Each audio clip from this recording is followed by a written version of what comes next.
All right, you guys, good morning. It is Friday, the 14th of January, the year 2022. That's so spooky. Happy New Year. This is the first Renegade class of the year. And what we're going to be doing today is we're going to have a guest speaker. I don't know if you guys knew that or not, but I'm bringing in a friend of mine, Katey Dallosto, who's a real estate and mortgage coach. She's a friend of mine from, gosh, way back, 1985. Katey's been all over the industry. She's been a speaker from stage with Keller Williams. She has managed different offices, for Keller and for Better Homes and Gardens Real Estate. Wildly successful at that. She's most passionate about coaching and about helping other people succeed. And so that's why she's always done so well in the managerial roles and the leadership roles that she's held. Most recently, she's worked for Dave Savage at Mortgage Coach, and she's also been working with HomeBot as well. And those two products now are combined, or at least you can combine them, along with Optimal Blue, which is a pricing engine that exists in the mortgage space. But all of this is all part of the workings that Katey has done or Katey has led. And so she's going to be joining us in about 20 minutes or so. She's presently leading another course. Katey lives on Oahu, and she was recently the featured speaker of the Real Estate Board of Realtors, or the Board of Realtors for the state of Hawaii, and in particular in Oahu. Anyway, so she's a superstar. Enough said about her. What she's presenting on today is essentially a marketing plan, AKA business plan for real. It's essentially a really quick way to get your mind around the activities that you need to do in order to achieve your income goal. So what we're going to do in advance of that is we're going to look at the handout that she has and essentially just kind of go through the questions that are on here so that you can be prepared when she gets on. She's going to run through these things and just kind of rattle off different things that you can be doing to help get in alignment with your financial goal. So if you guys haven't already figured out and already decided what amount of income you want to earn in calendar year 22, we're gonna essentially set that right now. Okay, we're gonna decide exactly what you'd like to earn in this industry, and then we're gonna reverse engineer how to get into that number, and then ultimately we're gonna talk about the activities that need to happen on a consistent basis in order for you to achieve what we're talking about in terms of that income. So basic questions that you're going to need to have an understanding of are these: how much do you want to earn? What's your average commission? And then we're going to reverse engineer into that how your transactions are going to go, how many transactions you're going to need. If you don't know what your average commission is because you have yet to close a loan, what we're going to do is we're going to talk about the averages, or I want you to think about the averages in your immediate area. Okay, so you guys could be a number of different places throughout, well, the US now, Florida, Texas, California, and everywhere in between. So what I want you to be thinking about is, what's the average price point for homes in my area? If you don't know, Google it right now, okay, and get that number. And then we're going to do 80% of that average sales price as your loan amount average, okay? And that's going to be very naive, but it's going to be at least a starting point from which we can reverse engineer. When people do plans like this, oftentimes, especially with limited information, I can give you national averages for closing percentages and things like that. That's all fine and good. But your own performance is going to be different than average, I would assume. You're either going to outperform, underperform. You may hit somewhere around these numbers, but it's rare that anybody gets right on the button when it comes to an average number. So you're going to want to tweak your plan at times during the course of the year. I recommend at least once a quarter that you review your business plan or your marketing plan and just evaluate what's working. And if you haven't already done stuff like that, and you haven't already planned stuff like that, there's two things I want you to do. You guys use some kind of a email program. If it's Zoho or Outlook or Gmail or some other random thing like that, I want you to open up your email calendar, and we're going to put things on the calendar as appointments for you today. All right. So 3 months from now, basically April the 14th, right around tax day. All right. I want you to do a review, an appointment that you're going to set, good 2-3 hour review that you can block onto that day right now. So you can't do any other appointments during that period of time. It's going to be just for you to get this done. At which point in time, you're going to take a look back at what you've done, all the marketing that you've done so far, and evaluate how it's been effective or not. And then you're going to make changes. And you're either going to decide that you need to amp it up or you need to dial it back, one of the two, or you're going to stay the course, whatever it is, just so you have an understanding. And then 3 months later, in what will that be? September? Yeah, 4 + 7. Oh, July. So in July, you're going to put one, and then 3 months later after that, and then 3 months. So we're going to have a couple of reviews that you'll be able to do. And then at the end of year, you'll be able to do an evaluation for the entire year. And you can look at the notes that you have for your quarterly reviews of your marketing. So if you haven't already, go ahead and do that now. So just basically go into your calendar. I'm going to share mine so I can show you guys what I'm talking about. All right. Let's see here. All right.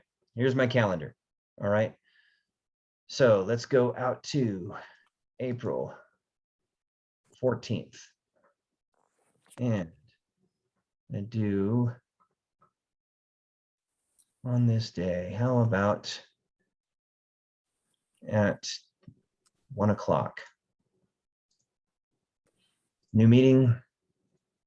Oops, wrong one. New appointment. 1 o'clock to 3 o'clock. Marketing plan review. And I'm going to do a recurring marketing. I'm going to have it done. Let's see. How do I do this? Monthly? On the, no, yearly? I don't think I can do it on a quarterly basis through there. Okay, so I'm going to have to just duplicate it myself. All right, so categorize. That is going to be a review, and I'm going to give myself a 30-minute window to remember. Okay, so boom. As you can see, there it is. All right, so I'm going to do the exact same thing 3 months into the future. So May, June, July on the 14th at 1 p.m. Marketing plan review. 1 to 3. Getting ready, and 30-minute window. Okay, this isn't rocket science, you guys. You can all do this right now. 1, 2, 3. October 14th. It's a Friday at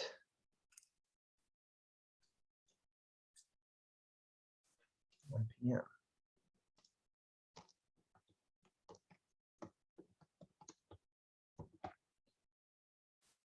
All right, so you guys get the idea.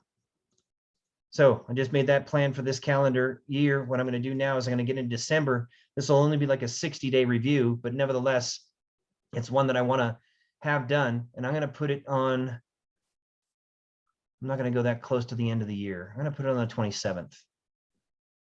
Why am I picking the 27th, you ask? Good question. Because I just randomly chose it. I want to give myself about 5 extra days towards the end of the year. This is when I am essentially on break. I take the last couple of weeks of the year off and the first week of the calendar year off usually. This year I happen to be moving, but I want to do that. I want to spend that time in reflection of progress and basically building the following calendar year. I don't spend a day doing this, you guys, just so you guys have an understanding. When I do plans, I don't spend an hour on a Zoom and just kind of wing it. I spend a lot of time and I dive deep into these things to really not just understand what I want to accomplish financially. I go into what I want to accomplish with my family. What I want to accomplish spiritually, with other relationships in my life, what I want to accomplish physically, what kind of shape I want to be in, all that kind of stuff. Mentally, what kind of preparedness I want to do for myself, all that kind of stuff. That's what I do. So I spend a lot of time doing that. I usually break it out by day. So I'm going to put this in here. I'm not necessarily recommending that everybody do that. It's incredibly hard work and it's not a lot of fun, honestly.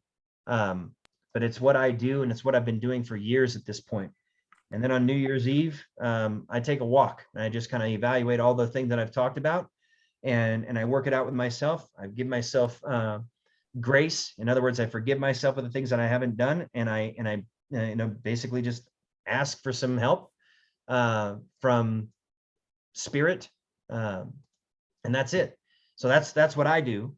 But I do a lot of that to trying to keep myself on plan. All right, and these are things that I've taken from different books that I've read, conferences I've attended, different spiritual things that I've done over the years, et cetera. And it's just a way to help kind of keep everything, together for me. But what I want you guys to do is look at now this plan. So I'm going to share this plan with you guys on the screen, and I'm also going to put it in the chat that you guys can download it. In fact, so let me do the chat part first. Ed, so essentially this is just a reevaluation every 3 months? Yes. So I want you to be able to look back at your marketing. I want you to keep records of what you're doing. So in conjunction with this program that we're doing, the accountability program, you should be able to be keeping notes through those spreadsheets or in your CRM, however you're keeping records of what you're doing. And you should be able to review those things on a relatively basic, level. And these initially, the thing that would be the most obvious is, okay, brand new to the industry, started doing this accountability program and doing these different types of marketing things, these calls, these meetings and such like that, flyers, open houses, etc. And how's it going?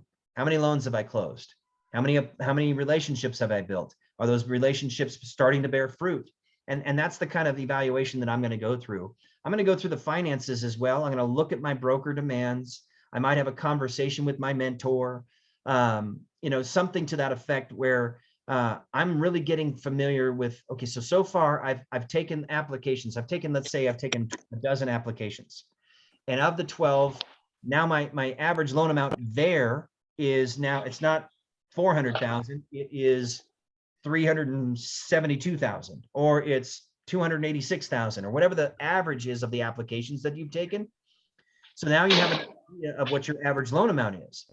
So now you can plug that into the formula again and then redial what you need to do based on that average that you've taken for the first 90 days of work that you've done. You understand what I'm saying? Got it. Okay. So that's, now you have real data from which to evaluate. And I'm going to tell you a secret. There are an overwhelming amount of loan officers, and by percentage, I'm going to say it's north of 75%, who never look at their numbers, ever. They just don't. They spend every day just doing what they're supposed to be doing, allegedly, making their phone calls, going and visit people, asking for business, etc. And they close a loan and it's done. Okay. I'm working with one of my proteges right now. The loan amount that we're going to close this loan for is $125,250. She's been working with this client for a year. She met her in January last year. There's no amount of money. There's no amount of money that she can possibly charge on this loan to equal the amount of time that she's invested into this person. There's no way. She'd have to charge 20 points to make it worth her while at this point. So the reason I mention stuff like that to you guys is I want you to be really aware of your energy. I want you to be really clear on where you're spending your time. This loan is a loser. It's a total loser. And for her to be spending the amount of time that she spent on it, I mean, yes, she's going to have the satisfaction of closing a loan. Great. And she'll have a client at this point in time on a hopefully go forward basis. Maybe, I don't know. But my point to you is this, is that she's overinvested. She's way overinvested and on a loan that's going to ultimately give her somewhere in the neighborhood of $600. Okay. After taxes and everything else that goes through that, it might even be less. So it's a sad, sad thing. Okay. At this point now, it's just a matter of pride to close the loan. And I don't want you guys to be necessarily investing tremendous amounts of your time in such a thing. This is why you want to learn how to automate your marketing, so that when you're doing your marketing, things like this are automatic. They're not something that you have to do manually. You're not going through a spreadsheet and reminding yourself, oh yeah, today I have to go in and send an email to Mary because Mary needs the email to remind her that I'm still thinking about her and wondering how her house shopping is going. I want that to be automated. I want you to be able to automatically get that stuff done. I want you to be able to do things in distribution masses so that you're levering your time. The most valuable asset you guys have is your time. Protect it for sure. So learning how to automate things, getting an understanding of the process to begin with, which is really what you're going to do in this first year anyway. And then you'll pick the things that you like that'll help you do this stuff. So let me load this up here, you guys. Let's see. It's in the Dropbox. And let's see.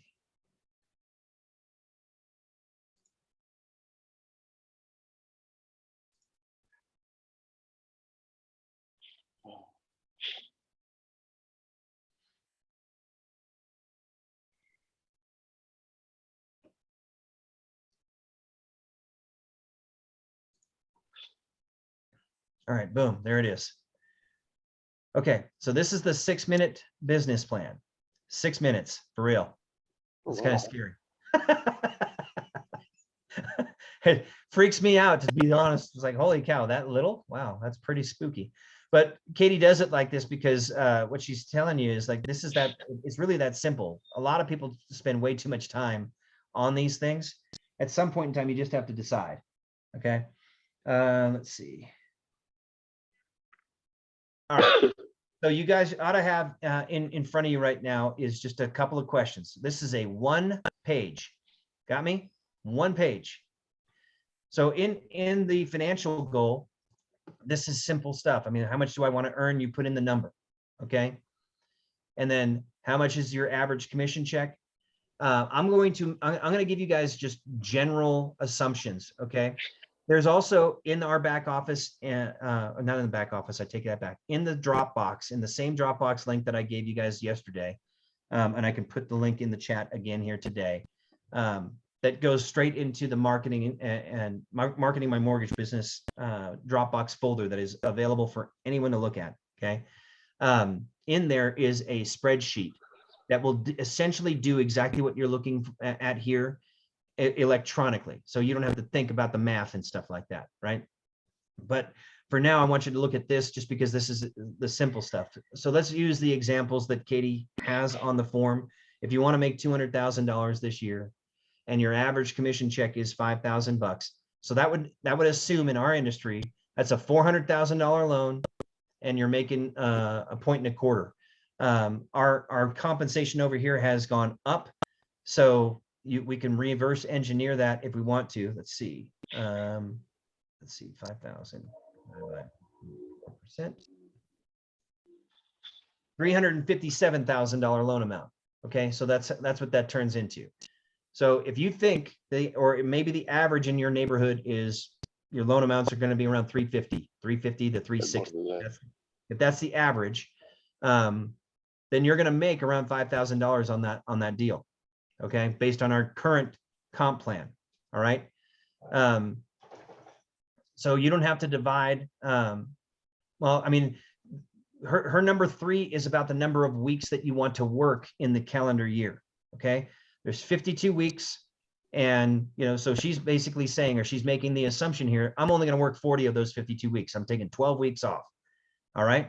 And if you're going to do that, then you got to figure out how you're going to make that plan work and how you're going to earn that level of income. All right. So this is not that complicated, you guys. It's pretty straightforward. All right. So to divide the total income average commission check, and she's saying 40. So you need to do, 40 transactions if that's what you need to do in order to get into this number. All right. 80 appointments to meet the transaction goal, 400 leads to manage. Why is she doing this? This is all based on averages. Okay. If you're trying to close 40 transactions, so $5,000 times $40 is $200,000, right? That means you need to do 40 transactions. She's saying you're probably about 50% of the meetings that you'll have you'll actually get an application that closes. Okay.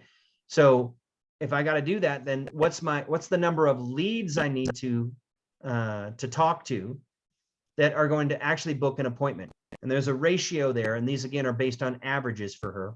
I have a different set of averages. I will tell you this, in mortgage lending, the national averages are essentially, you need to speak to, well, let me get you to the appointments first.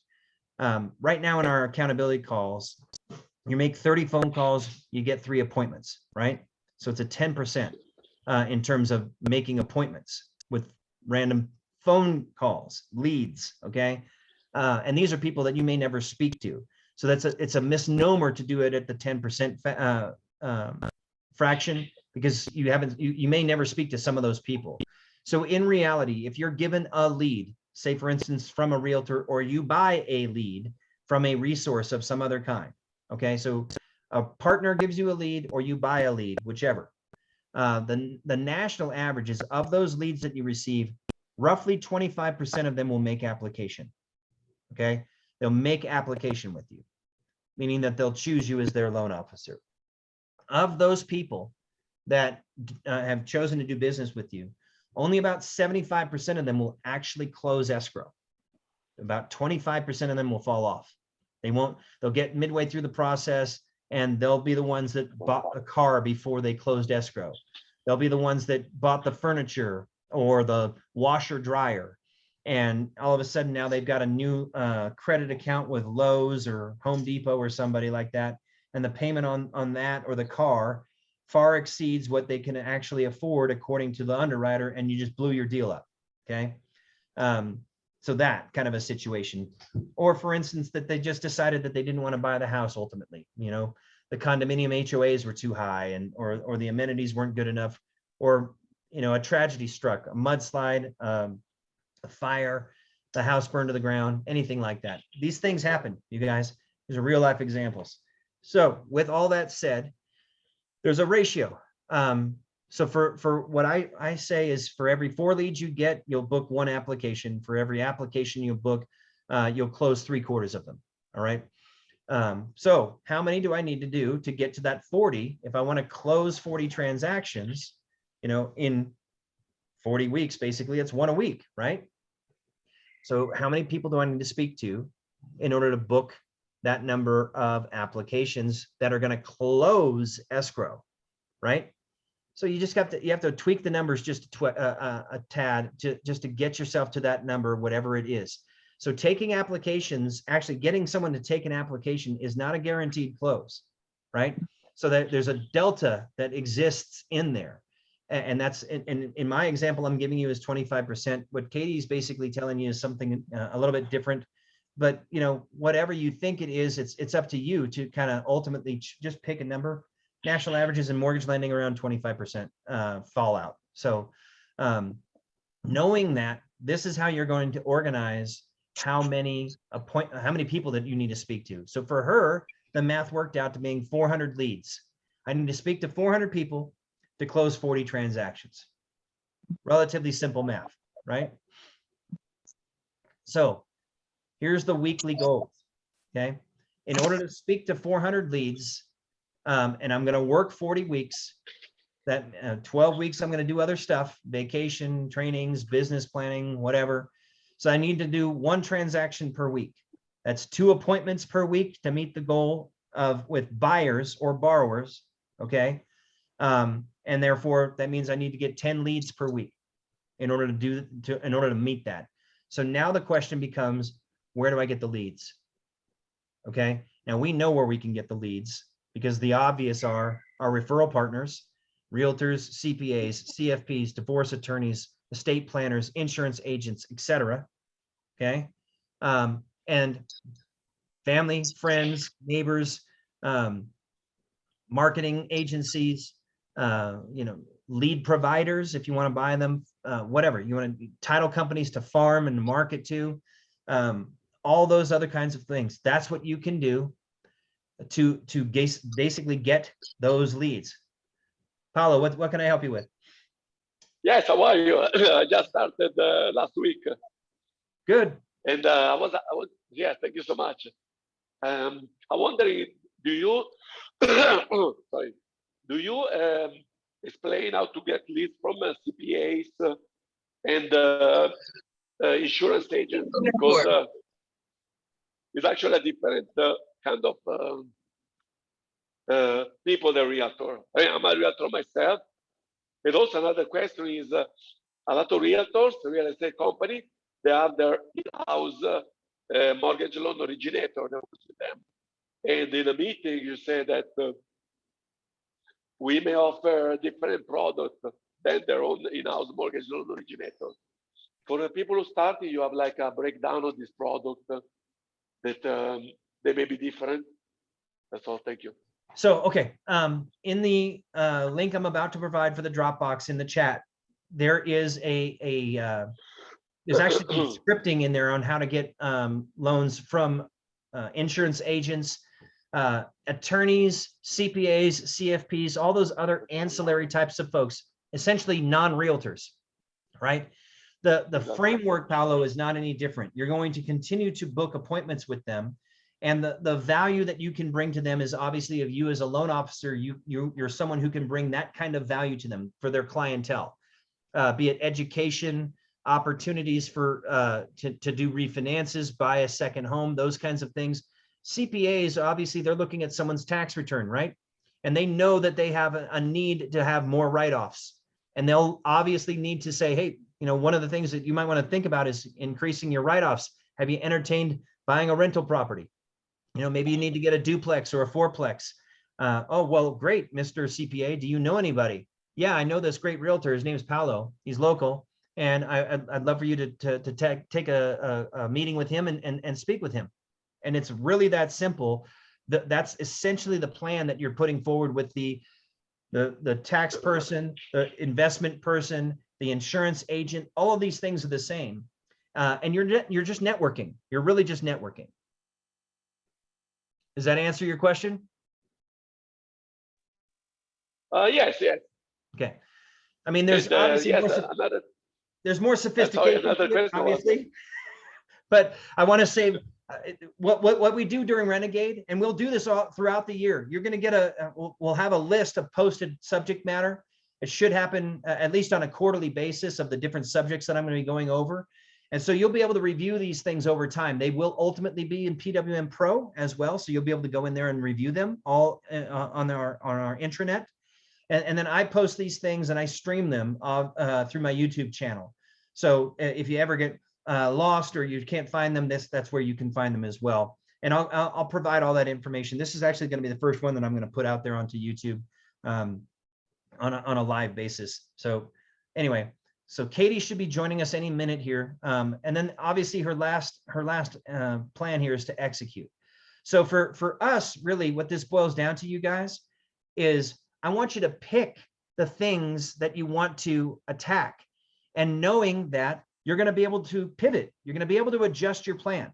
You don't have to live and die by a particular avenue for lead generation, right? You can very easily just decide that, you know, at some point in time, this isn't working, okay?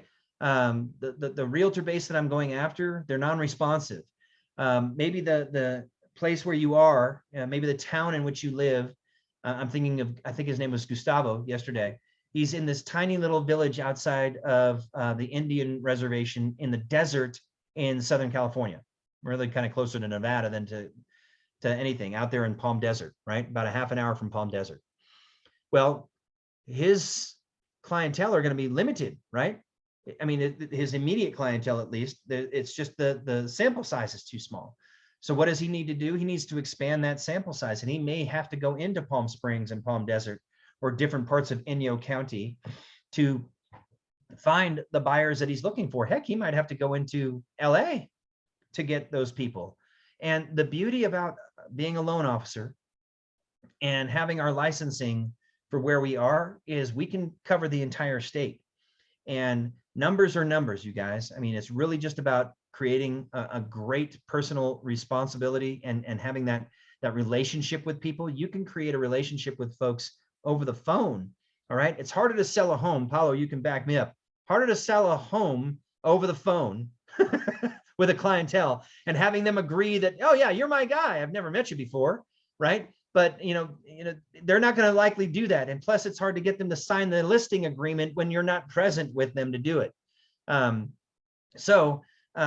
It's something that I'm going to suggest that as loan officers, we have an advantage to do so. Now, the beauty about being where we are as well is because we can market in any market as long as we're licensed there.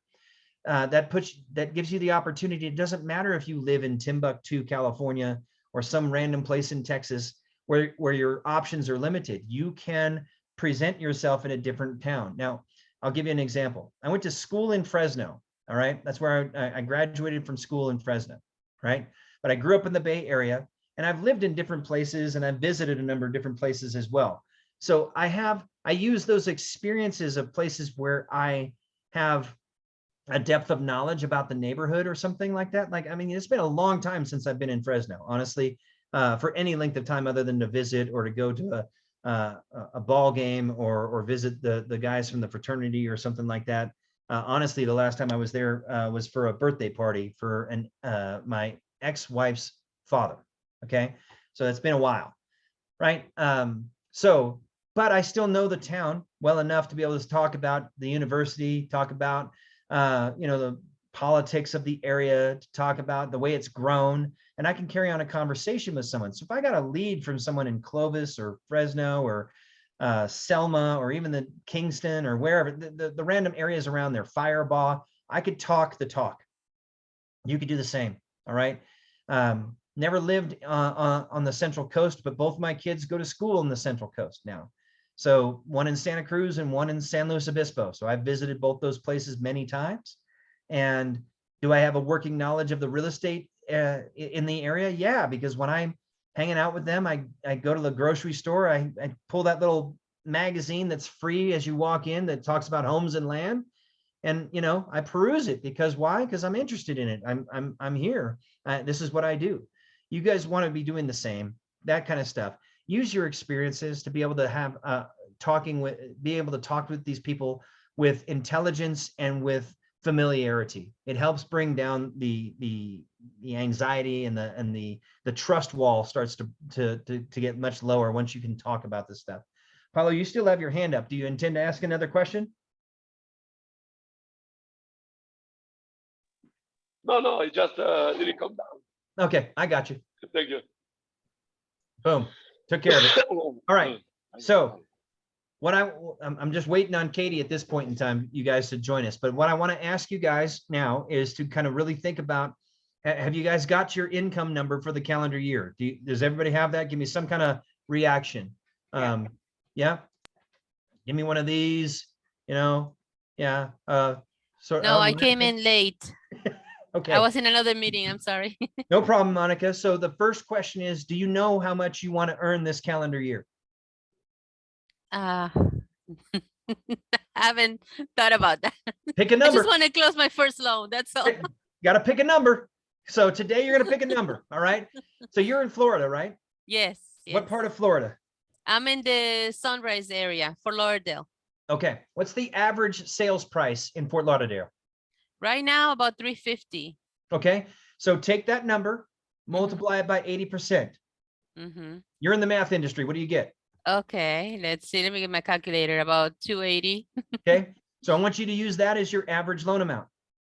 Okay. So your average loan amount, you can just, and this is estimates, right? I mean, you haven't closed your first loan, so you don't have enough data to really kind of get an idea of what it's going to be. So we're just, okay. So if the average price point is 350, I'm going to say 80% of that is going to be your average loan amount. So 280, right?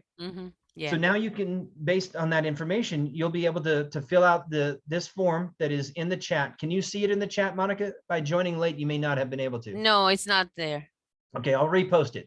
So what you're doing is you're just essentially going through here. My goal is to make whatever amount of money. You got to pick that number, right? Okay. So you can share it if you'd like, but you don't have to. So whatever that number is, now that you know what your average loan amount is at 280,000, I'm going to share my calculator. Okay. So here we go. Share. Get back into there. new share calculator. Boom. Okay, you ought to all be able to see it. So 280,000. I'm going to multiply that by 1.4%. So your average loan commission is going to be $3,900, right? So 3,920. So that number is the number that goes on the other screen. Oops, didn't mean to do that. Meant to do this. So if your average commission check is 3,920, you're dropping that in there. So now you know what your average is. Now you can figure out how many transactions do I need to do in order to earn my financial goal, whatever it is that I want to earn. So one of the things that very few loan officers do, and I'll reshare this thing. Let me copy it. Select. Let's see. I'll do this one more time. No, not that. Not that either. Try again. Dropbox. And by the way, you guys, I put this in the Renegade marketing training in the Dropbox. So it's there for us to use and to peruse later. That's among other things that are in there. You should be able to see it now, Monica, right? Okay. Yes, good. I got it. Thank you. My pleasure. My pleasure. And so one of the things that very few of us loan officers do is do this evaluation. People just get to work, right? You signed up, you got your license, you take your training, you're going, oh my gosh, okay, I got to start doing the work, right? But we forget about, setting some goals and having something to attain. And if we do that, then we've just kind of become a hamster on a wheel. We're just doing the activities. And without evaluating and without having a target in mind as to where you want to go, essentially you can go anywhere.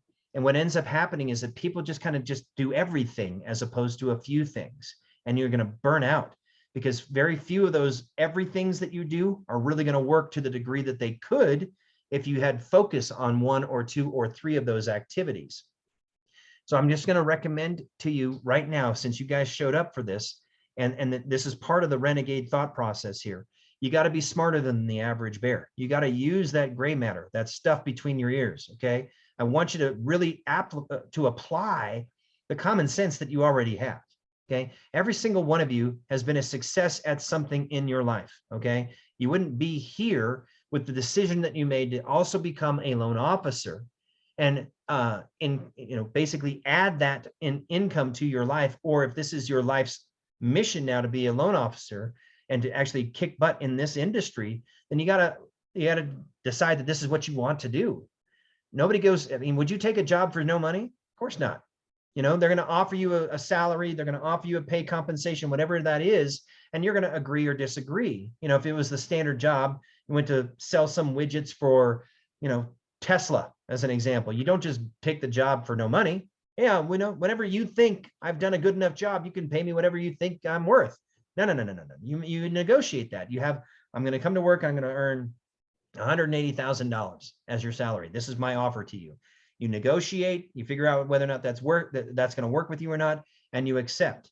Now every single paycheck you're going to get 1/24th of that number or 1/52nd of that number or whatever the heck the way that they do their pay schedule. You're going to get that. That's by your giving up of your time and your experience. You're going to get it. You're doing the same thing here. You're giving up not just 8 hours of your day. You're giving up probably 10, 15 hours of your day at times. And your weekends, your evenings, this is the trade-off in being a full-time loan officer. You're working the hours that you're not, doing something else, right? So Katey and I have gone through this so many different times. I got to tell you, it's kind of crazy. I'm going to double check my phone because she's never late. Something is obviously up. Let's see. Maybe her meeting went longer than it needed to. I don't see any messaging from her whatsoever. That's really strange. And she really is never, ever late. So we'll figure it out. Let's see. But you got to have an idea of what you want to earn. Without that, you're just kind of flapping in the breeze. So that's the beauty of doing this now at the beginning of the year. Pick a number. I don't even necessarily care what it is. I'd like it to be something that is a bit of a stretch for you. You know how much time you have to give this industry. You know how much. You're either full-time, you're a part-time. If you're only going to be working 3 hours a day, okay, I want to be able to close 1 loan a month, 2 loans a month, whatever you think that 3 hours a day will provide. And okay, so whatever that number is, great. And the income that I want to earn, mind you, there's taxes that have to coming in. Login issues. 6 attempts to log in. Okay, hang on. Let me do something for Katey while I got you guys here. Let's see. Participants. Invite.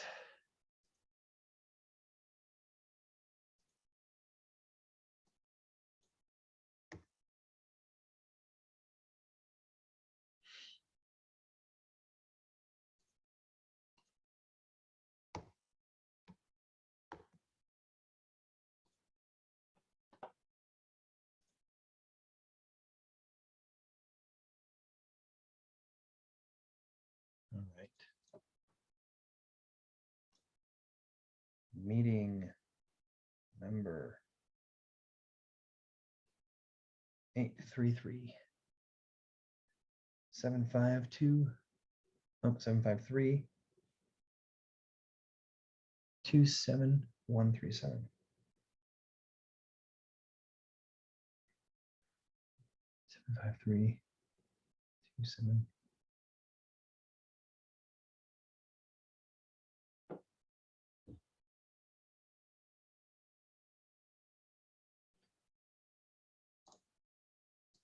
All right, there she is. Got her.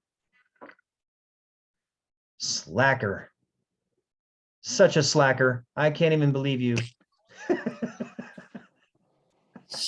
You and I are going to talk later. So everybody else if you have still people on the call or no? Oh Yeah, yes, of course. I'm We're sorry, still guys. here. Oh my gosh, that was I don't know if the universe is telling me I should just go to the beach is what I'm thinking needs to happen, right? Like You needed wow. some technical issues in the morning, obviously. All Yeah, right, so no. I've already sold you. I've already told them how wonderful you are. You totally just completely took all the air out of that bag. You got to start all over again. But Perfect. we've gone through the handout, and Okay. everybody has an understanding of picking their numbers, knowing what their averages are, their pull-through percentages and stuff like that. We've already had all that kind of a conversation. So Okay. especially given the paperwork, and everyone has access to the flyer or to the handout. It's in the chat. David's going to get it in just a minute. I'm going to have to share it, whatever. But before we get into that, Sandy had a question, and Sandy, I want to answer your question. Yeah, thanks, Ed. So I just had a question on the automated emails that, because I'm trying to set up my CRM right now. Do we have anything to help us with creating those automated emails? Like, for example, I want to do one with appraisal tips for my borrowers. Do we have any kind of stuff to help us with that? In person, you do. In content, not necessarily. So this is the double-edged sword to being a broker, right? And David, I just shared it again. Let me know that you got it. Attaboy. Thank you. So you should have a mentor, Sandy. Do you have one? Yeah, Pitt. Okay. So what I would do is I would get some time with Pitt, and I would just have a dialogue with him, and I would do it on Zoom, and I would record it. Okay. Because the volume of intellect that is going to come from that man is worth its weight in gold. The interview that you'll have with him just talking about this stuff, use it in the copy that you'll create for the email that you'll send, or the flyer that you'll create, or the series of content, distributions that you'll be able to use. And then the other thing to do is search for it.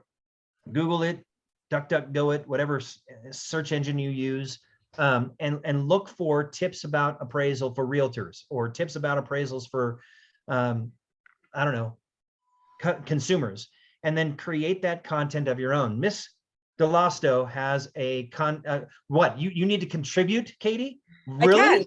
Yeah. Well, I mean, I don't know if you guys, do you guys use Mortgage Coach? Because there's tons of appraisal content on the YouTube channel for Mortgage Coach.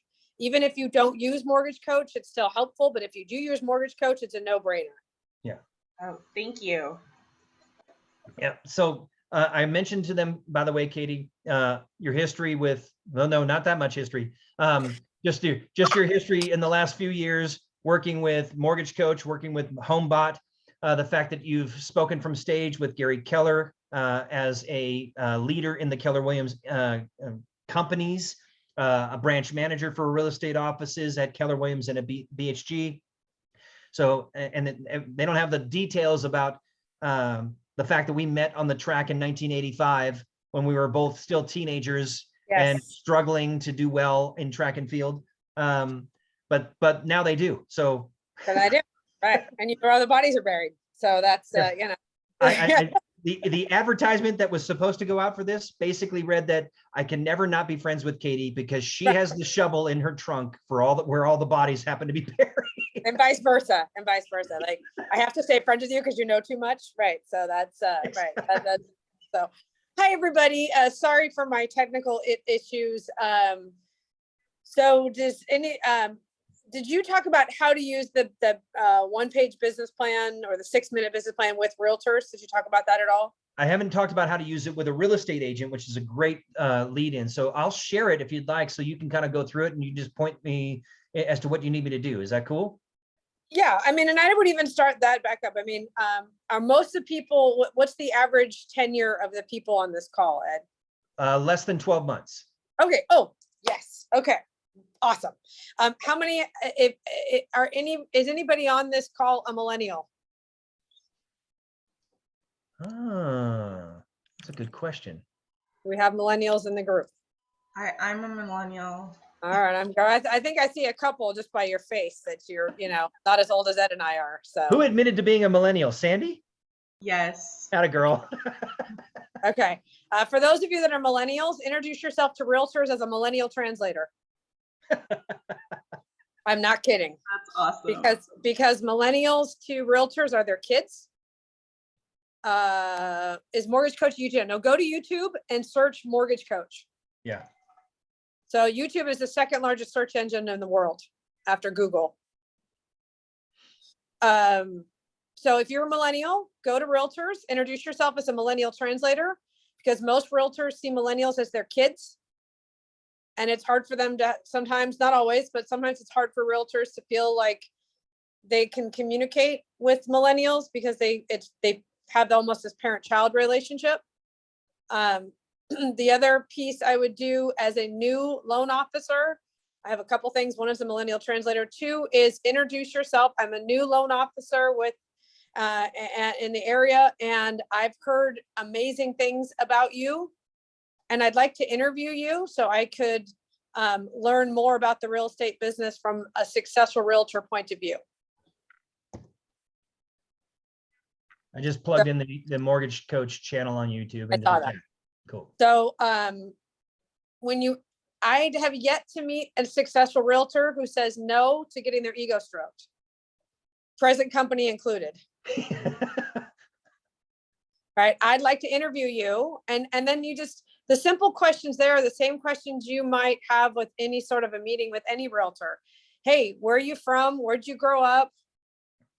Tell me about your family. How'd you get into real estate? Just keep asking questions until you understand a little bit about them. Hey, what are your biggest goals for 2022? What do you foresee as your biggest hurdles? You're recording this because I'm not writing any of this down. I am. Yep. And the last question is one of my favorites. It's not for everybody. So if you're comfortable with it, go for it, steal it. If you're not comfortable with it, find something else that is similar. But one of my favorite questions to ask any new realtor relationship is that if you had a magic wand, it could change 3 things about your business, what would they be? Now, the biggest thing you do after asking that question is shut up. Which is incredibly difficult for people named Katey. And Ed, for that matter. Yes. The way that I've learned how to shut up is to say the alphabet backwards in your head. That's a good trick, actually, Katey. It works. It works. Also write on the top of your page or in your notes, the word wait, W-A-I-T. It stands for why am I talking? And also waiting for their answer. So when you ask a question, shut up, listen. They will tell you more when you're just quiet and nodding and ask clarifying questions than jumping in and saying, oh my God, and we do this and we do that, and I've got this, and you start speaking a different language. Realtors and loan officers speak different languages. So a way to go meet the top realtors in your area. And I know every new loan officer says to me, oh, well, they already have an agent. Or they already have a loan officer they work with. I'm going to tell you guys a story. I got my real estate license in 2004. It was announced in the newspaper. That's how old Ed and I are. It was in the newspaper that I had become a real estate agent with RE/MAX in Walnut Creek, California. And I get this call out of nowhere from a familiar voice that says, hey, Katey, this is Ed Jeffry. I just saw that you're a real estate agent. Congratulations. We need to go to coffee. Okay. I had a loan officer relationship before I ever closed my first transaction because I went to high school with somebody who was a loan officer. So anybody who's had their real estate license for more than 10 minutes has a relationship with a loan officer. So don't worry about that. Your job is to go build relationships and start with the top. Go meet these top producers. The prettiest girl never gets asked to the prom. Amen. Ever. Yeah. I wish I knew that in high school. So many things we wish you knew in high school. So before we even get into the business plan, I just want to encourage you guys is do your top 20. Like, who are the top 20 realtors in your marketplace? Call them. I want to introduce myself. I'm a new loan officer. I want to learn from the best. You're the best. I'd like to come interview you and hear your story and learn from you, because I know how important the loan officer realtor relationship is. And I'd like to learn from an expert so that I could serve our community better. So Katey, the follow-up question to that I get often is, where do I figure out who the top 20 realtors are in my neighborhood or in my area? Oh God, it's everywhere. It's your local board of realtors will have it. So what do I do? Google board of realtors near me? You can go to your board of realtors and become an affiliate member and get access to the list. Wow. You mean I can do that? Yes, you can. No, you can also look at any real estate company. I mean, any real estate company in your area, you can look up. I mean, it's the beginning of the year. People are getting accolades. These are what the awards are coming out. It's all over social media. It is all over social media. You'll find it everywhere, you guys. Like, if you haven't already, follow those companies. Like the local branch will have a Facebook page, and follow those companies, and then they'll post. Here are our, I think BHG does emerald. Isn't emerald the top? Okay, because their color is green. So their top producers are emerald producers. And then, they have different, colors of people who are doing different things like that. And they'll post it. These are the top people. These are the people that have sold the most real estate in the last 12 months. Well, that's a target list. I mean, I can imagine. Absolutely. So ask to interview them, and then genuinely be curious about them, and then ask them what is their hurdle. And you might very well go, okay, well, that's really interesting. Thanks so much for sharing that. I wish you luck. Even if you don't know the answers, even if you can't help them with any of their magic wand questions, you just say, thank you so much for your time, man. I've learned so much. I wish you much success. You could bring them, you're going to buy them coffee, or give them a Starbucks, send a follow-up card with a Starbucks gift card in it, or, thanks a latte. Do something or whatever they said that was important to them. Maybe you send them a thank you gift after, because of that interview will be invaluable. In the middle of the conversation, ask them, do you have your business plan written? And some of them will say yes, and some will say it's in my head. Yeah, that means no. So, and most realtors, if they do have a written business plan, they write it, they put it in a drawer, and they don't look at it again until the next year when they got to update it for the following year. Boom. So that's what we call in this industry third-party validation. Okay. So before you got on, Katey, what I had them all do is open up their calendar and put a quarterly meeting to go in and review their business plan and their marketing plan for 2 hours. Now it might take longer, it might take less, I don't know, but at least it's a plan that is now, it's an appointment that's on their calendar. And I mentioned to them that very few loan officers ever entertain the idea of doing such a thing. But with limited data, like some of these folks have never closed a loan. So now we're using averages. I want them to be able to look at the number of applications that they've taken a quarter from now and say, okay, well, I've taken applications for this amount, that amount, this amount. Let me add all those together and divide by the number of applications I've taken. That's my average loan amount. Okay. And now I can dial up or dial back or stay the course or whatever I need to do with my plan, because I've done the math. And now I have something from which I can actually do some basic information. And we use, I mean, we recommend different methods of like CRMs and things like that. And having one would be a good idea. Like that's our recommendation. But we also distribute a number of spreadsheets to people about, you know, just keeping information there. If you don't have the cash to take down a CRM, or you don't want to necessarily pick one right now because you don't want to make a bad decision. So we've got things from where they can keep record of what's going on. And so using that information and then evaluating that information, at least give ourselves an intelligent idea of, you know, our loan products and what we've closed and our averages, et cetera. That's what this is for. So also I would recommend when you schedule that time once a quarter to do your marketing plan and your business plan, schedule something fun to do afterwards. Yeah. So make it a treat that you look forward to doing whatever it is that makes you happy. And then do the thing, do your business plan, review your marketing. Like that might not be the most fun part of your day, but knowing that you're going to do something fun after it, when you get that accomplished, is a little bit of a motivator.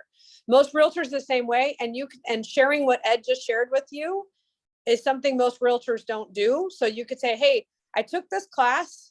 It's this 1-page business plan. It's a 6-minute business plan. I'm happy to share it with you. Have a copy of it with you when you meet with them, or if it's on Zoom, have it where you can send it over to them and say, hey, you know, want to go over this, and you can go over it with them. Okay. So Katey, the annual goals that you've come up with, are these based on experience? Are these averages that you know about? How do these numbers? It seems to be the number I hear the most from realtors. Okay. The $250,000 number seems to be a number that will cover taxes and a good life, right? It's, you know, so there's some people say, I want to do $1 million. Fine. Then double everything, you know, put everything by 4, right? It's just math. So if somebody wants to do half that, and do, you know, half, like no big deal. What I'm talking about in particular are like the number of appointments and the number of leads. Oh, yeah. Those are, they're averages over the years of my experience of coaching real estate agents. Yeah. Some people are better, some people are worse, but it's a starting point. Yeah. And there's a lot of realtors, even very successful realtors, that have never tracked their conversion rates. Right. No freaking clue. Yeah. I actually, one of the top realtors that I recruited, he came to work for me because his work-life balance was a disaster. So he had some financial goals. He was killing it. But what was the hurdle for him was personal and leveraging technology and leveraging people. And so, like, you never know, some of these people that on the server, oh, they've got it all. They're super successful. They're doing this or that. This one particular realtor that I worked with and recruited, he hadn't been to his kid's soccer game in 2 years. Yikes. I'm like, you're going to die. You get that, right? So, and life is short. If, you know, COVID's taught us nothing else. It's taught us things can change in a dime. So life is short. So I don't know if you saw this, Katey, or not, but Jim Brazel died on Wednesday. Oh, I didn't see that. Oh, yeah. No. Yeah. So this is a classmate of mine from high school. So to Katey's point, I mean, he went in for surgery on his spine and he passed away from complications from that. Yeah. So yeah, his funeral will be at We Met, I'm pretty sure, or at least some of the stuff will be there. Okay, you and I can have a sidetrack here, but we won't. I know, so, right? But I'm like, hey, your point. This is not just you and me talking. Wait, hold on. Okay, so going through this is just asking questions. and the best meetings you have with clients and the best meetings you have with realtors are where you ask the most questions. The person that asks the most questions drives the cadence of the meeting. Ask the question, then shut up. Ask the question, then shut up. And then you're just doing math on a piece of paper and not complicated. And then you can type it up for them and give it to them. You can say, hey, I've started looking at, I personally, my coach just recommended to me that I get a year at a glance calendar so that I can look at my goals from a year perspective, not from a weekly perspective, but putting things like vacations on there, when I'm going to do certain things, certain goals that I want to attain, and having a visual for my year. And maybe you do the same thing, and maybe you encourage all these realtors you're interviewing to do the same thing, because most realtors don't look at their year in that way. And it would be really helpful to do that when it comes to looking at their vacations, looking at their annual conventions, trainings, events, things like that. And maybe events that you guys are doing that you want to invite them to attend. Like, hey, Sales you guys mastery. Sales mastery. Bringing realtors to sales mastery is awesome. Yeah. I brought my entire team to Sales Mastery in 2015. Yeah, in 2015. And it was the best investment I've ever made. I paid for everybody's plane ticket and I got them all their hotel rooms. And it was my entire office. There were 17 people. It was a huge expense of mine, worth every penny in spades. The retention was through the roof. Now, I'm not recommending that you do that for your real estate agents per se, but Sales Mastery is cheap. It's, you know, the more expensive money that you'll spend is in the hotel room. You know, right. The hotel rooms are like $500 a night, but the whole conference, I think you can get for somewhere between $700 and $800, depending upon whatever Todd is offering at that point in time. But these events are insane. The Tom Ferry does stuff all the time. Tom Ferry. Well, find out. Ask the question. Hey, what event do you go to? Who do you follow online? Yeah. You know, I mean, there's mortgage masterminds that's, you know, in the summer in Vegas. There's Tom Ferry, there's Mike Ferry, there's Brian Buffini, there's Katey Dallosto, who's going to be events. I'll be doing events, and you'll let Ed know, and you'll hear about them. So I know that the first event that you put forward, I'm going to bring you a gigantic whiteboard because I want to be your best friend. You know, Katey's favorite thing in the whole wide world is a whiteboard. Or flip chart. Or flip chart. Yes, I see it. Oh, and it's within arm's reach of where she's doing her at all times. I've got a closet behind me. You can see a flip chart written up there from, you know, before. So how I roll. Hey, all right, so we like what we like. Yeah, exactly. Okay. I know, was your meeting supposed to end like 5 minutes ago? I apologize. It was, but you know what? I mean, the value of Renegade is that I control the time. I mean, anybody who needs to leave can obviously leave. You know, you're free to go. This is a voluntary program. But if there's content that we can go over, Katey, it's worth it. This is going to end up on YouTube. We're going to be talking about going to www.coachkatey.com. Yay! Yep. We're going to also be talking about I mentioned in the advertisement that I was sending out was that you do a sales training. And is that a one-time thing? Is it a program, a course? Well, what we can do, Ed, is that, you know, because we're friends, what we can create a training for your group that makes sense, and understanding, you know, what their experience level is, and doing some programs around that. So yeah, we can definitely talk about that, and we can put something together just for your group, Ed. Okay, very good. I'm going to go to your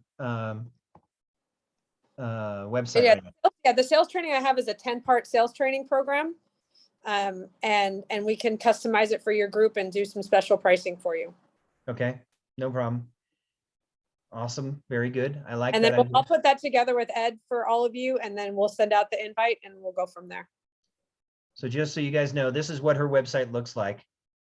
And Katey wrote a book, by the way, you guys, if you may or may not know, that Katey's book is Fortune Cookie Leadership, correct? Yes. All right. And these videos that you'll see on here are different clips about the different chapters in her book. You want to tell us about Fortune Cookie Leadership and what that's all about? Sure. Fortune Cookie Leadership is written for salespeople, sales leaders, individual salespeople. The book is 52 chapters. Each chapter has a one-liner, hence the fortune cookie title. It's kind of like a little fortune cookie. The story where the one-liner originated and how it impacts your business and your life. And so it was written in memory of my mom. Ed knew my mom, but she was a bit of a one-liner queen. So I think everybody has a family member who's sort of the king or queen of the one-liners. That was my mom. So my sister and I wrote down a lot of mom's one-liners just to keep them and have them for the grandkids. And I ended up turning into a book. So I had a few of my own one-liners, but the book is intended to just be a little motivation, inspiration. It is written for salespeople. So the longest chapter is 2.5 pages long. You're welcome. And so you have a great sense of accomplishment. One of our mutual friends, Keith, says he has a great sense of accomplishment. He's like, yep, I just read 3 whole chapters of a book, it was 6 pages, but hey, nobody has to know that. You can walk around talking about all the chapters of a book that you're reading every day. And feel free to share that with your realtors as well. I can send you autographed copies if that's something you guys want to do. They sell online for $15. I sell them autographed individually for $10 each. So if Ed's got my contact information, if we want to send them out to you. I will be back on the mainland in mid-February, so in about a month. So I can always bring some to you guys. Is everybody local? Is everybody in the Bay Area that's on this? Not necessarily. Monica's in Florida. I'm in Florida. Yeah. Okay, cool. So, but they have this thing called FedEx. They do. Actually, the post office does come to Hawaii. I know it it's does. weird, but yes. Exactly. But what I would want you guys to follow that thought process here. You could use one of Katey's books as a gift to a realtor that you meet with. And you can say, hey, you know what? I read Katey's book, and actually chapter 27 is the one that I really like the most. Or there's a series of them. There's like 4 of them that were really cool that I liked a lot. And I want to give this to you just as a gift. And it's a great thing. Giving someone a book, it's not like a business card or a mug or anything like that. It's going to stay. People don't throw books away. I mean, just look at your own bookcase. You've got stuff on there from probably when you were a child, right? The coffee table book has been there since God knows when, right? You dust it every week because it doesn't ever get any use, but it's there all the time. Okay, but it's sorry. there, right? I'm laughing because I bought this house, this condo that I live in now, completely furnished, like it was a vacation rental, and the sellers didn't want to clean it out, so I bought it literally as is. And the coffee table book that came with the condo is still there. Yeah. Yeah, and it is the best business card that you can deliver to anybody in the industry. It would be a book if you could write one of your own. In lieu of that, you've got the book that you have given to Katey, by Katey. There it is, right there. You staple your business card in it or something like that, or you glue your business card to the inside of it. You personalize it. Buy stickers. There you go. Stickers are great. And boom, now they've got something that is on their desk and will not likely leave at least this year. And so every time they look at it, what goes in their head? They're thinking about the person who gave them the book. So I'm a big fan of autographing them for people as a gift. Like, dear Ed, thank you so much for your time to interview you today. I've learned so much. I wish you much success, and then signing your name to it. Yep. That's pretty powerful too. So yeah, there's lots of good stuff there. So very, very good. So Katey, what we would be doing would be some kind of version of where is it? Right here. This? Yeah. The 10-part sales training. Yeah. Yeah. Awesome. We can certainly do that, and we can put it on the calendar and get it done. I'm happy to work it out with you for sure. All right. Okay. Yeah. Let's. Okay. I will reach out to you and we'll make that happen. Okay. So I want to see if anybody's got a question for Katey as to how they can be like super effective. What are like some of the biggest concerns you have about real estate agents, the way that they give you objections, those kinds of things, whatever, because you got the guru right there. I mean, that's 25 years of experience, or not quite 20 years of experience-ish. Make it up. Let's just make it up. Round it up. We're Irish. We don't let facts get in the way of a good story. Come on now. No, that's true. That is true. All right. Open mic time, guys. Let's hear it. You crush their brains. And the silence is deafening. No. Hey, and here's the deal. We can circle back too. We can do this again. I'll go first. I've only been a loan officer since November. And my biggest fear, I have a few friends that are realtors, and it's been so easy to talk to them.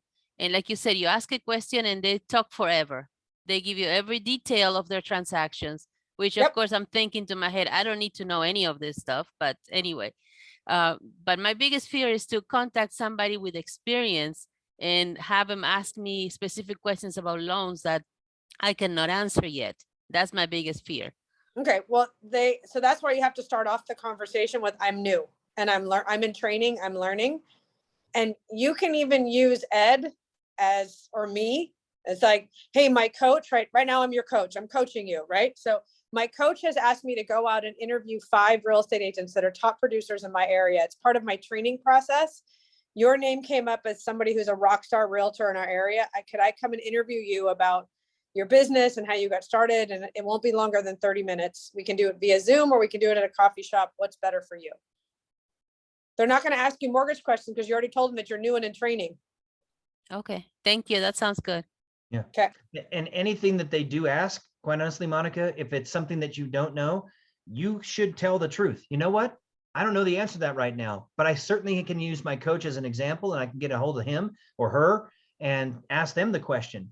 And part of this, you guys, I mean, I've had conversations with Robert and Teresa about my role in the company, and they're elevating me to a different level of, I don't know, access. Essentially, I'm going to be the head of the training and the team building departments from now on within the company.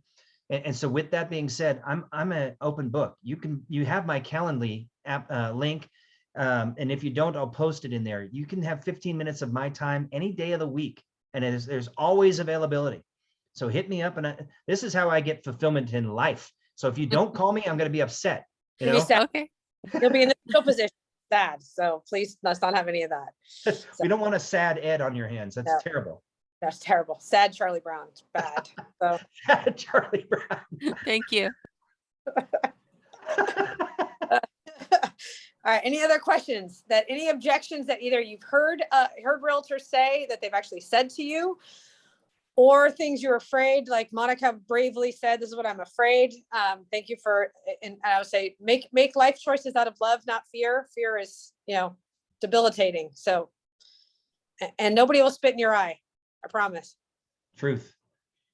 So Katey, these top producers, sometimes they have teams, like people that do their buyers agents for them because they don't want to deal with them anymore. If I'm targeting one of the top realtors in the area and they push me off to one of their team members, is that a good thing? Is that okay? Sure. Yeah. It does. I mean, again, you guys need to start building relationships. This is a relationship business. So how we think about the most important relationships in your life and how long it took to get them there, right? It wasn't, you didn't walk up and go, hi, want to be best friends? Right? I mean, okay, well, Ed did, but most people don't. So I mean, it takes time, right? I mean, it takes time. It takes a little vulnerability and being vulnerable by saying, hey, I'm new and I'm in training and I want to learn from you. Everybody's been new at this business, everyone. And everybody remembers what it's like to be new and feel like, I don't understand. You guys are speaking a different language. So be new for a long time. Be new for like 5 years. I was a new manager for 5 years. I'm a new manager. I was new forever. Because then when you make mistakes, like, oh, it's okay. She's new. I'm like, yep, I'm new. Be new forever. Yep. New as you possibly can. And that's your learning. One of the things I recommend before we even talk to a real estate agent is doing a little bit of research on them. Part of our daily accountability, Katey, just so you have an understanding, is we have an accountability group that does 30 calls a week. Okay. Their promise or their commitment is they're going to make 30 outbound dials per week, or they're going to go to 10 open houses. Quite honestly, making the calls is a heck of a lot easier than finding 10 open houses, but people choose both, it's up to them.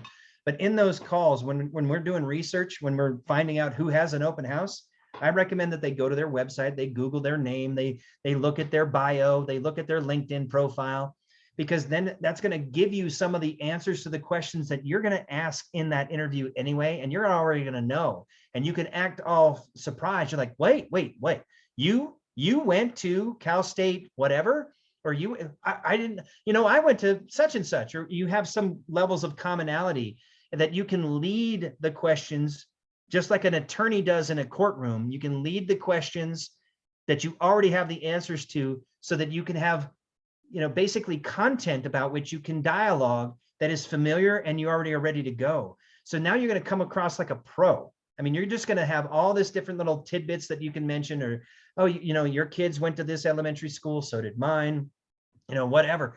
You're involved in Knights of Columbus, you do high school sports, you're a coach of the local high school basketball team, whatever it is, you're going to get that kind of familiarity by learning this stuff, by doing a little research in advance.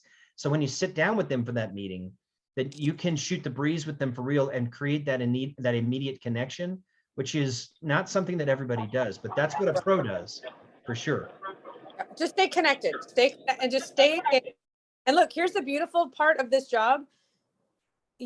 Our job is to make friends and then help our friends make good decisions. Now, here's the beautiful part about this job. You don't have to be friends with everybody. So you can meet a realtor and decide, you know what? I don't think we can be friends. And that's okay. That is totally acceptable. Because and I mean, Ed, when you were, like, how many realtors do you think, how many good realtors does a loan officer need to be in relationship with to have a really successful career? 5. Right. So go make 5 friends. Go make 10 friends and then eliminate 5. Yeah. And the coach that I have is someone that Katey knows well, and that's Todd Duncan. Okay. He's the guy who runs Sales Mastery in the Duncan Group, et cetera. So Todd would tell you that you want to essentially be, you want to focus on those top tier people that have the ability to send you all that business. And you do eliminate some of them over time because the personality match isn't there anymore, or the moral match isn't there anymore, or the business match isn't there anymore. And you're going to replace them with other people that you've cultivated relationships with. In the process of building those 10 people that are going to send you, 7 or 8 closed transactions a month, which is, by the way, not uncommon with these people. You might get to the point in time where you say, I don't want to do 70 loans a month. That's a little much.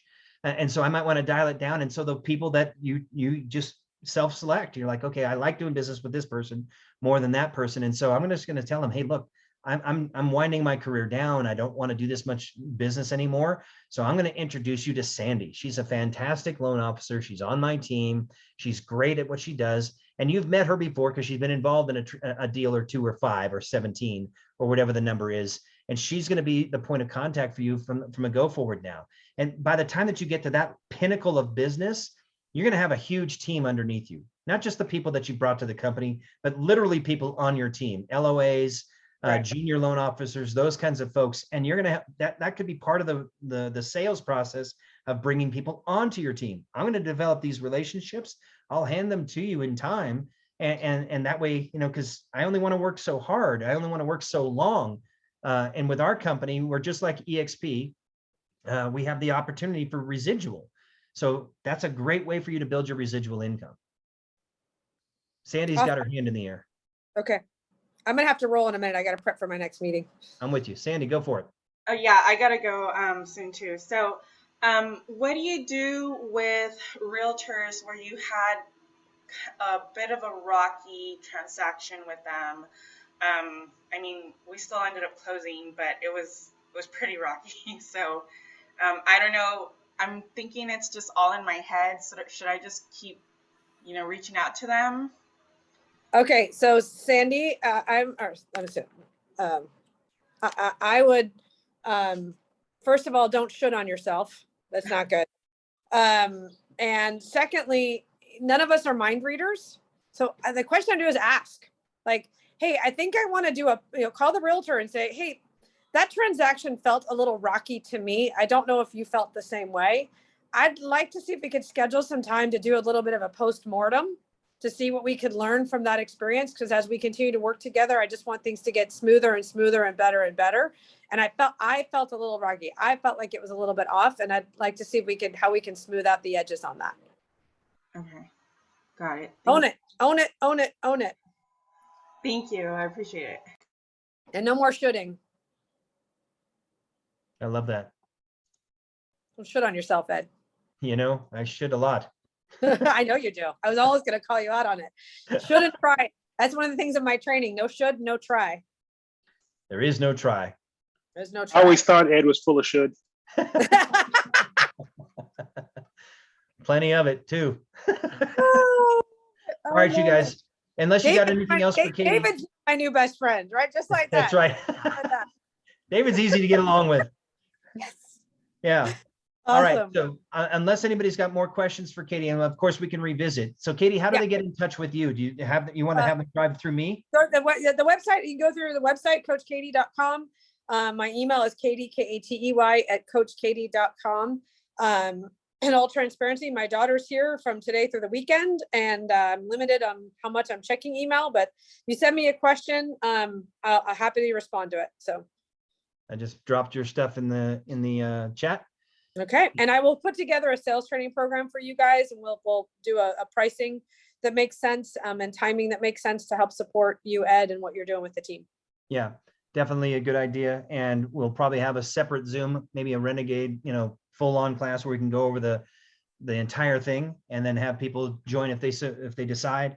And, we'll move on from there. So anticipate that next one will be much better advertised. I